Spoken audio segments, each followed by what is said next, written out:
Recipe ನೋಡೋಣ ಬನ್ನಿ. ನಾನಿಲ್ಲಿ ಮೊಟ್ಟೆನ ಬೇಯೋದಕ್ಕೆ ಇಟ್ಟು ನಾನು ಕೆಳಗಡೆ ತರಕಾರಿನ ಕಟ್ ಮಾಡ್ಕೊತಾ ಇದ್ದೀನಿ. ಪಲ್ಯಕ್ಕೆ ಕ್ಯಾಪ್ಸಿಕಮ್ ಮತ್ತು ಆಲೂಗೆಡ್ಡೆ ಪಲ್ಯಕ್ಕೆ ಇಲ್ಲಿ ಮೊಟ್ಟೆ ಬೇಯ್ತಾ ಇದೆ. ನಾನು ಕೆಳಗಡೆ ತರಕಾರಿ ಎಲ್ಲ ಕಟ್ ಮಾಡ್ಕೊಂಡಿದ್ದಾಯಿತು. ಇವಾಗ ನೀವೆಲ್ಲರೂ ಸಾಮಾನ್ಯವಾಗಿ ಮಾಡೇ ಇರ್ತೀರ ಈ ಪಲ್ಯನ. ಬಾಣಲೆಗೆ ಆಯಿಲ್ ಹಾಕಿ ಸಾಸಿವೆ ಹಾಕಿ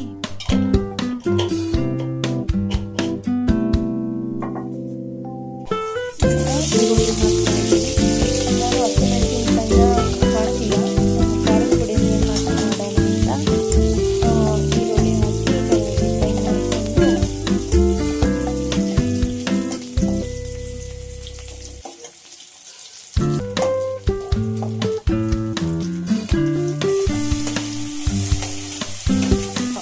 ಇವಾಗ ಟೊಮೊಟೊ ಹಾಕಿದ್ದೀನಿ. ಟೊಮೊಟೊನ ಸ್ವಲ್ಪ ಹೊತ್ತು ಫ್ರೈ ಮಾಡ್ಕೊಳ್ಳಿ. ಫುಲ್ ಬೇಯಿಸ್ಕೊಳ್ಳೋದೇನು ಬೇಕಾಗಿಲ್ಲ, ಒಂದು ಸ್ವಲ್ಪ ಹೊತ್ತು ಬೇಯಿಸ್ಕೊಂಡ್ರೆ ಸಾಕಾಗುತ್ತೆ.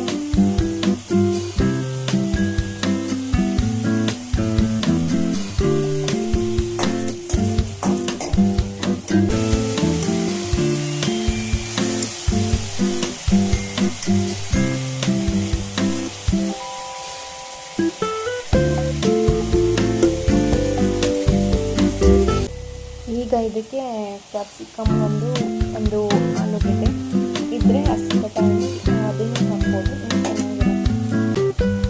ಇದಿಷ್ಟನ್ನು ಹಾಕ್ಕೊಂಡು ಇದಕ್ಕೆ ಒಂಚೂರು ಅರಿಶಿನ, ಒಂದು ಸ್ವಲ್ಪ ಧನಿಯಾ, ಸ್ವಲ್ಪ ಖಾರದ ಪುಡಿ ನೋಡಿಕೊಂಡು ಹಾಕ್ಕೊಳ್ಳಿ.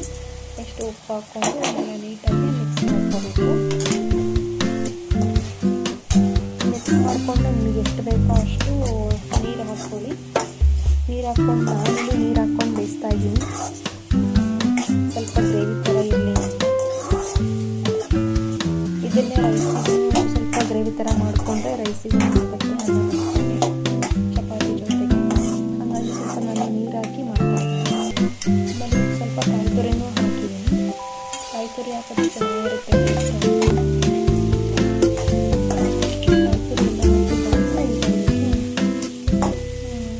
ಸೇರಿಸ್ತಾ ಇದ್ದೀನಿ.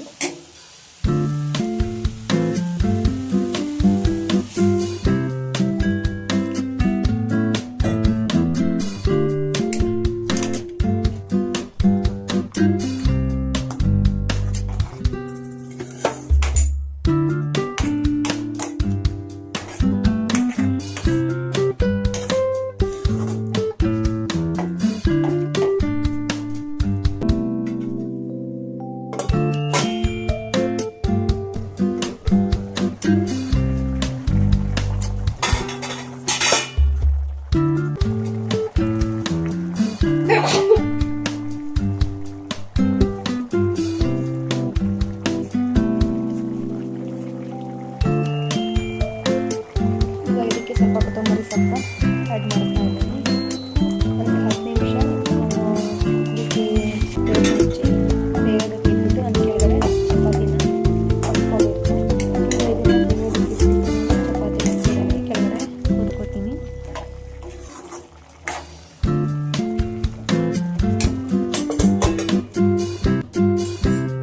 ಈಗ ಚಪಾತಿ ಎಲ್ಲ ಹೊಸ್ಕೊಂಡಿದ್ದಾಯಿತು. ಈಗ ಬೇಯಿಸೋದಕ್ಕೆ ಹಂಚಿಟ್ಕೊಂಡಿದ್ದೀನಿ. ಒಂದೊಂದು ಚಪಾತಿ ಬೇಯಿಸೋದಕ್ಕೆ ಕಡಿಮೆ, ಎರಡೆರಡು ಚಪಾತಿ ಬೇಯಿಸ್ತೀನಿ. ಸ್ವಲ್ಪ ತಡ ಆದರೂ ಬೇಗ ಆಗುತ್ತೆ ಅಂತ ಅಷ್ಟೇ. ಈಗ ಫಸ್ಟ್ 2 ಚಪಾತಿ ಹಾಕ್ಕೊಂಡು ಕೆಳಗಡೆ ಫಸ್ಟ್ ಕೆಳಗಡೆ ಆಯಿಲ್ ಹಾಕಿ 2 ಚಪಾತಿ ಹಾಕ್ತೀನಿ. ನೆಕ್ಸ್ಟ್ ಮೇಲ್ಗಡೆ ಆಯಿಲ್ ಹಾಕಿ 1 ಚಪಾತಿನ ಉಲ್ಟಾ ಮಾಡ್ತೀನಿ. ಈಗ ಅದ್ರ ಮೇಲೂ ಆಯಿಲ್ ಹಾಕ್ತೀನಿ. ಈಗ ಫುಲ್ ಚಪಾತಿನ ಉಲ್ಟಾ ಮಾಡ್ತೀನಿ. ಇದೇ ಥರ ಉಲ್ಟಾ ಸೀದಾ ಮಾಡಿಕೊಂಡು 2 ಚಪಾತಿಗೂ ಎಣ್ಣೆ ಹಚ್ಬಿಟ್ಟು ಇದನ್ನು ಬೇಯಿಸ್ಕೊತೀನಿ. ಇವತ್ತಿನ ಕೆಲಸ ಮನೆ ಕ್ಲೀನಿಂಗು, ಆಮೇಲೆ ನಮ್ಮದು ಸೋಮವಾರ ವಾರಕ್ಕೆ ಸಂಜೆ ರೆಡಿ ಮಾಡ್ಕೋಬೇಕು. ಈಗ ಮನೆ ಪೂಜೆ ಸಾಮಾನುಗಳನ್ನ ತೊಳ್ಕೊಂಡು ಸಂಜೆ ಕೆಲಸ ಇದೆ. ಈಗ ತಿಂಡಿ ಮಾಡಿ ನೆಲ ಒರೆಸ್ಬೇಕು. ಮಿಷಿನ್ಗೆ ಬಟ್ಟೆ ಹಾಕಿ ಒಣಗಿ ಹಾಕಿ ಮತ್ತೆ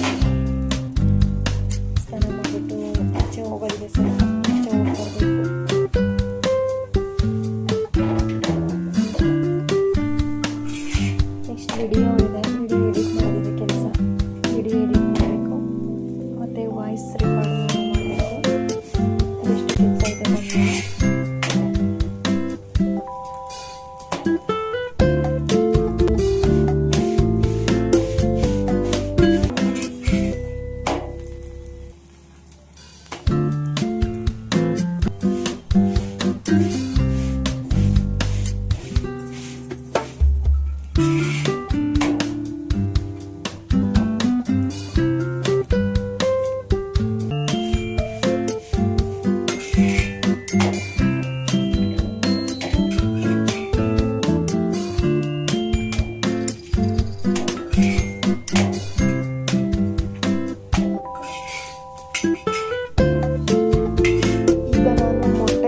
ಬೇಯಿಸ್ಕೊಂಡಿದ್ನಲ್ವ ಆ ಮೊಟ್ಟೆನ ಇಲ್ಲಿ ಯಾವ ಥರ ಮಾಡ್ತೀನಿ ಅಂತ ನೋಡಿ. ಒಂದು ಚಿಕ್ಕದು ಬಾಣಲೆ ಇಟ್ಬಿಟ್ಟು ಸ್ವಲ್ಪ ಆಯಿಲ್ ಹಾಕಿ ಸಾಸಿವೆ ಹಾಕೊಂಡಿಲ್ಲ.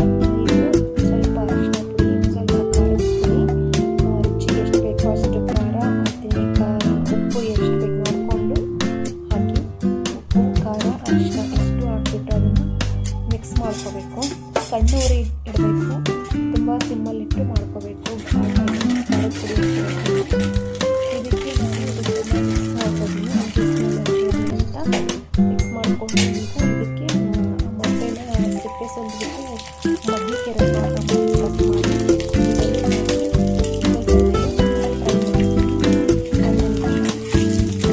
ಮೊಟ್ಟೆ ಹಾಗೆ ತಿನ್ನೋದ್ರಿಂದ ಈ ಥರ ಫ್ರೈ ಮಾಡಿಕೊಂಡು, ಅಂದರೆ ಫ್ರೈ ಅಂದರೆ ಫುಲ್ ಫ್ರೈ ಎಲ್ಲ ಈ ಥರ ಬೇಯಿಸಿ ಸಿಪ್ಪೆ ತೆಗೆದು ಈ ಥರ ಒಗ್ಗರಣೆ ಮಾಡ್ಕೊಂಡು